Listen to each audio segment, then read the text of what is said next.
Apakah tip untuk kita nak mengajar hati untuk redha dengan segala ujian?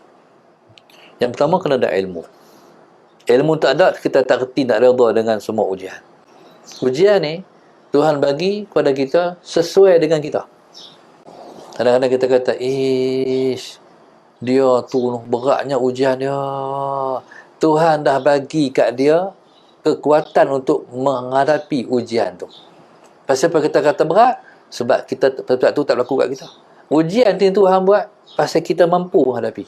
Sebab Tuhan, dia bagi ujian pada kita, dia akan cover dengan kekuatan yang dalam diri kita. Itulah rahmat Allah. Tuhan tak bagi satu ujian kepada satu orang hamba yang dia tak mampu menghadapi ujian tu.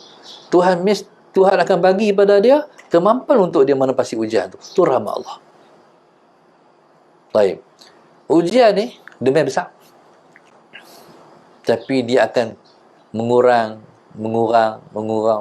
sampai habis. Itu rahmat Allah. Ujian ni dia tak main kecil macam api. Api ni mula-mula kecil, lepas tu membesar. Ujian dia membesar, lepas tu dia mengecil. Itu rahmat Allah. Dia kena mengaji fiqhul imtihan ataupun fiqhul ibtila. Bila Tuhan uji, mana kita kena mengaji. Kita kena mengaji, kita kena belajar macam mana kita nak mengurus ujian bila Tuhan datangkan ujian. Okey, sama juga bila ujian main, yang pertama sekali sabar. Sebab itu Allah sebut wasta'inu bis-sabri was-salah. Mintalah pertolongan dengan sabar dan sembahyang. Baik. Sabar ni as-sabru 'inda as-sadamatil ula. Sabar ni pada detik yang pertama tu kena sabar. Bila bila kena ujian pada saat pertama, saat kedua. Lepas tu main minit pertama, minit kedua. Lepas tu main jam pertama, jam kedua, jam ketiga. Mana dia lama-lama dia makin kurang. Tahap pertama tu kena sabar.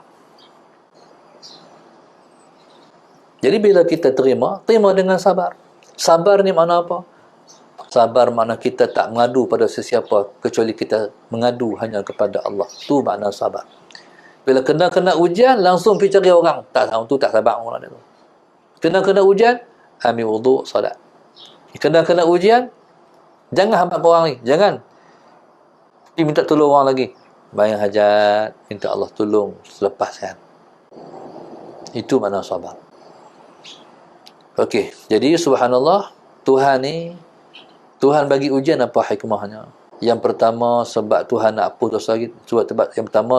Sebab Tuhan nak hapus dosa kita. Ujian ni imma wa imma.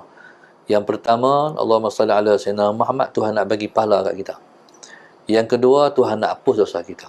Yang ketiga, Tuhan nak angkat darjat kita. Kita ni amalan tak banyak. Siapa amalan tak banyak, ujian banyak. Faham tak? Hang mayang tak banyak. Hang malah hebat badan. Aku bagi ujian kat hang, nak bagi hang dapat pahala. Faham? Tapi kalau hang pandai, yang pertama, hang redha. Hang sabar, hang redha. Hang akan dapat pahala daripada sebab hang ibadat tak banyak. Nak kira hang bangkit tajuk, hang tak bangkit. So baca Quran banyak, hang tak baca. Main ujian kat hang. Hang terima, hang sabar lah. Terima ujian ni. Pahala besar kat hang. Lepas tu ada orang yang malah minta ampun. Astaghfirullahalazim tu malah.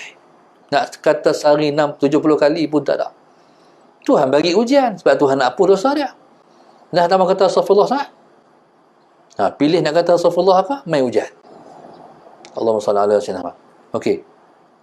Kalau kita tu subhanallah sallallahu alaihi wasallam, amalan pun kita dah buat, alhamdulillah. Istighfar pun kita dah kata. Ujian main juga. Sebab Tuhan angkat darjat pula. Tuhan angkat darjat pula. Semua ni baik belakang.